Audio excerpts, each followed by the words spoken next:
candidate wao huko ndio wa mwisho, candidate wao hapa ndio wa mwisho. Sasa kuonga ndio itawasaidia?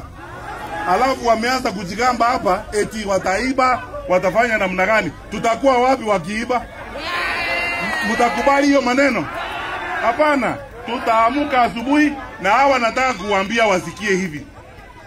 Sisi ni watu tunapenda amani. We do not like to be provoked and we want to respect the law na to respect democracy. Tutapiga kura na tutakuwa kwa amani. Only if that is how they are going to behave. Wakiheshimu sheria haiwezi kuwa inaheshimiwa na sisi watu wa opposition, lakini wa serikali hawana haja na kuheshimu sheria. Sheria ni yetu sisi wote, na sisi wote tunahitajika kuheshimu sheria. Kwa hivyo wale wa serikali waheshimu sheria na sisi tutaheshimu sheria.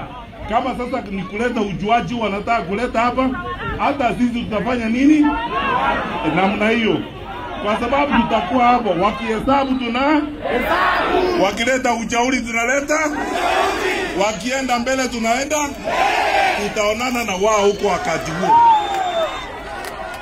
Na mwisho abantu baminto